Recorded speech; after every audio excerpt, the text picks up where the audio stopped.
Scheinmovna ist gewesen, schwarzer Sekretär, a dicke Dame, Hola oyentes de Radio Sefarad y bienvenidos nuevamente a Yidishlandia, a este país donde se hablaba, esta zona, este mundo donde se hablaba Yiddish, como siempre de la mano de Ángel Luis Encinas Moral. ¿Qué tal, Ángel? ¿Qué tal? Buenas tardes, Jorge. Bueno, hicimos una primera introducción general, hicimos también un programa dedicado a los inicios en la cuenca del Rin, en lo que hoy en día es Alemania, que en esa época ni se soñaba que pudiera ser algo, ¿no? Era una zona, la Germania que había quedado un poco después de la caída del Imperio Romano y... Sí, exacto. Un poco estamos en la tierra que resulta de la fragmentación fundamentalmente del Imperio Carolingio. Uh-huh. A la muerte de Carlos el Calvo, el Tratado de Verdún y el reparto de las tierras entre sus tres hijos. Uh-huh. Y cada hijo tuvo a su vez varios hijos y exacto. Se siguió fragmentando eso, ¿no? La Alemania actual podríamos decir que parte de la Lotaringia. Uno de los tres hijos de Carlos el Calvo, Lotario, que heredó precisamente esta parte, uh-huh. y Austria. Uh-huh.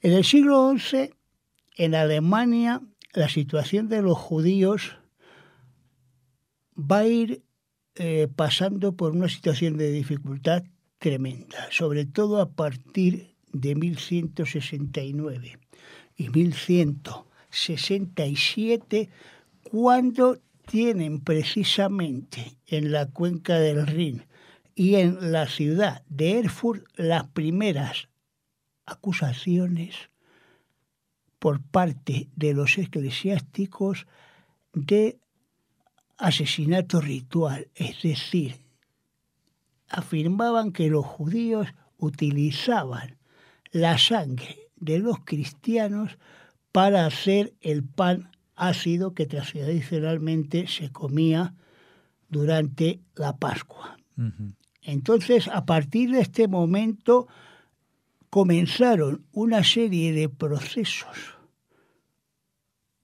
por estas acusaciones en los que fuera llevado durante mucho tiempo el proceso y además con mucha tortura para sacar las confesiones a los acusados, los cuales, dicho sea de paso, jamás declararon ser culpables de haber cometido unos actos que evidentemente no habían llevado ellos a cabo. Incluso en el caso de Erfurt se acusó a la comunidad judía de haber matado a un niño. Se mataron a más de 100 personas y luego el cadáver del niño apareció en el Danubio cuando terminó el deshielo a los 4 meses de haber empezado el invierno. Evidentemente, esto sirvió ¿para qué?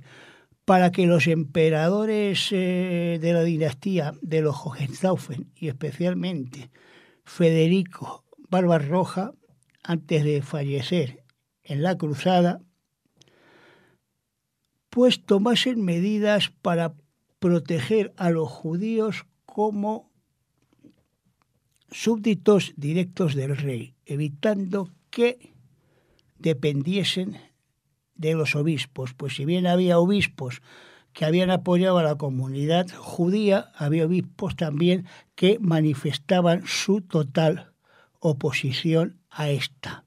Incluso desde Francia, en los años 40 del siglo XIII, vino la moda de empezar a quemar los textos del Talmud sobre pretexto de que contenían documentos y materiales completamente que iban en contra de la fe cristiana y de la jerarquía de la Iglesia, lo cual evidentemente pues era falso, uh-huh.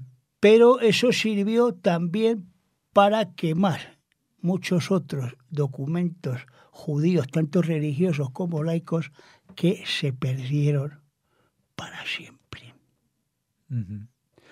Y además esto provocó en la segunda mitad la primera emigración grande de los judíos alemanes hacia Austria y Hungría, donde incluso el rey Colomán tuvo que enfrentarse a los caballeros alemanes y vencerlos para evitar que continuasen persiguiendo a los judíos incluso dentro de su territorio. O sea, que hacían razias dentro del territorio húngaro para Exacto, matar judíos. Exacto. Es decir, perseguían a los judíos que habían huido de Alemania, Uh-huh. incluso en tierras húngaras. Uh-huh. Y eso, gracias al soberano húngaro, pues se impidió.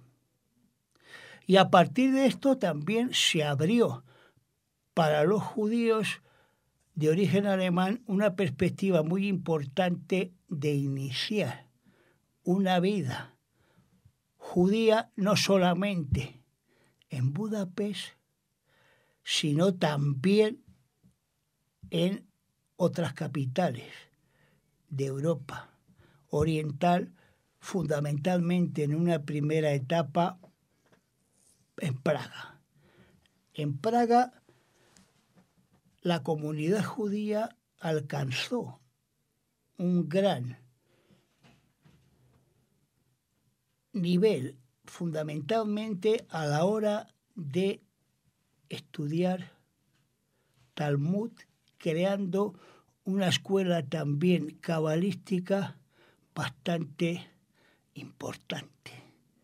Y sobre todo, además, combinando tanto la religión como la ciencia. Es decir, los rabinos muchas veces en Praga eran también médicos, como el caso del célebre Rabbi Levi de Praga, conocido por nosotros gracias al mito del golem. Uh-huh. Entonces, evidentemente, los judíos creaban en los barrios que les eran asignados por los países receptores en las ciudades una forma de vida completamente distinta a la de los cristianos, caracterizada fundamentalmente no solo ya por el espíritu propio de la fe judía, sino también por cómo se llevaba esta a la práctica. Es decir, una de las cosas fundamentales en la Budapest y en la Praga de los siglos XIII y XIV era precisamente la sanidad que había en esos barrios con respecto a los cristianos y en la esperanza de vida que tenían los hombres y las mujeres judías con respecto a la de los habitantes gentiles del país. Pero luego eso se volvería en su contra, porque cuando venían estas epidemias de peste les acusaban de que ellos no la contraían. La peste negra en los años 40 y 50 del siglo XIV fue el primer aviso, podríamos decir, histórico para la comunidad judía con respecto al mundo gentil, desde Inglaterra o desde España hasta, si me apuras, el Báltico. Es decir, el estallido de la peste negra supuso para los judíos primero la acusación de haberla traído ellos desde Oriente, lo cual no es verdad. Los que la habían traído habían sido los tártaros y los mongoles durante todas las correrías de Gengis Khan y sus sucesores por la zona. Y quienes la habían llevado a Europa había sido un barco de genoveses atracado en la ciudad de Teodosia, en Crimea, que partió desde allí hacia Génova y desde Génova ya se expandió la peste por toda Europa. Es decir, aquí vivimos una situación cualitativa bastante importante. Es decir, al judío ya no se le permite trabajar en profesiones cristianas, no se le permite tener criados cristianos.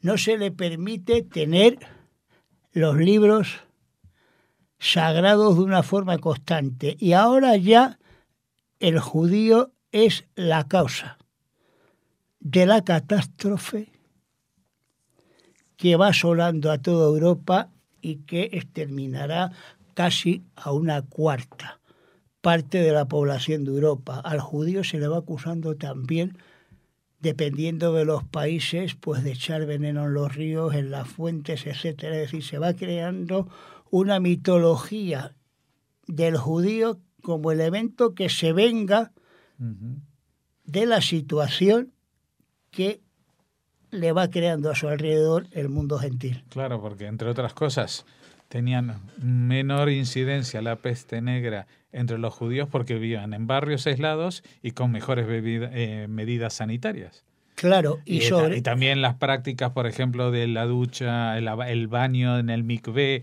una vez a la semana, todo este tipo de prácticas que en esa época ningún pueblo se preocupaba por el tema de la higiene, por ejemplo, ¿no? Sí, la higiene fue fundamental para el pueblo judío a fin de que pudiese sobrevivir en esta época. Básicamente, el tener un ordenamiento de la salubridad personal y colectiva fue precisamente lo que salvó a las comunidades judías medievales con respecto a los cristianos durante la época de la peste negra. Uh-huh. Bueno, la peste fue un fenómeno paneuropeo de punta a punta, porque una pandemia como esa no se pudo frenar, fue terrible, pero estábamos centrados en esta zona, en este movimiento desde la cuenca del Rin hacia el este, ¿no? Sí, ese movimiento se va a reflejar también muy bien en las fuentes judías de la época. Por ejemplo, en uno de los mejores comentarios que hay del Tanaj y del Talmud, el Sefer Hasidim, el libro de los piadosos, ahí también se va a explicar un poco cuál fue la situación de las comunidades judías en este periodo. Y en este sentido es muy interesante la solidaridad existente entre toda la comunidad frente a las constantes agresiones, no solamente de los soberanos de Alemania, sino también de los constantes ataques que provenían de las disposiciones y bulas de los papas de Roma con respecto a los judíos. Uh-huh.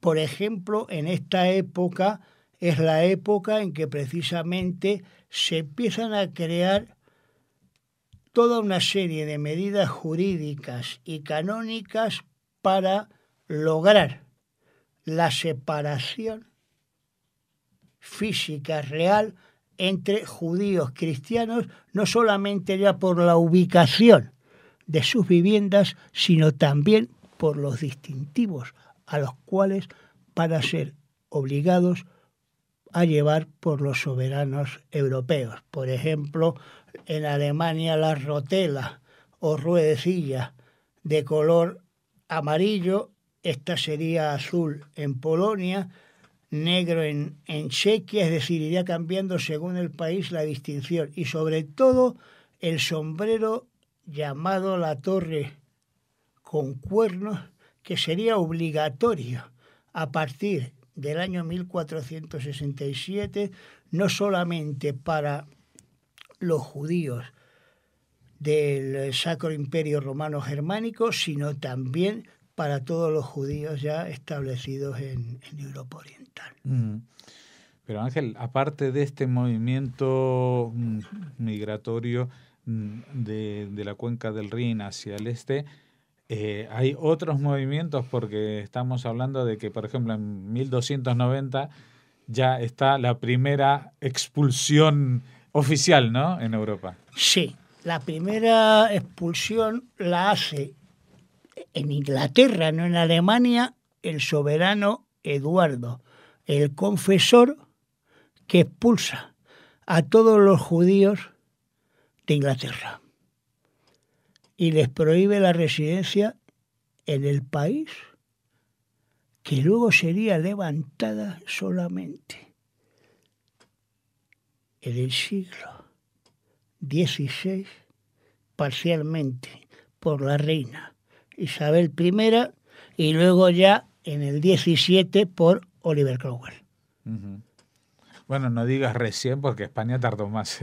España tardó más. Sí. En levantar, pero sí, que llama la atención hoy en día imaginarse que Inglaterra, por ejemplo, en la época de Shakespeare, no había judíos en Inglaterra. Exacto, en la época de Shakespeare, por ejemplo, lo interesante es que existe el mito del judío a través de la figura de Shylock en el Mercader de Venecia, pero los ingleses llevaban prácticamente 6 o 7 generaciones que no habían visto un judío ni en pintura, ¿no? Casi. Bueno, en España también existía antisemitismo cuando ya no existían judíos, seguían existiendo mitos sobre el antisemitismo, ¿no? Claro.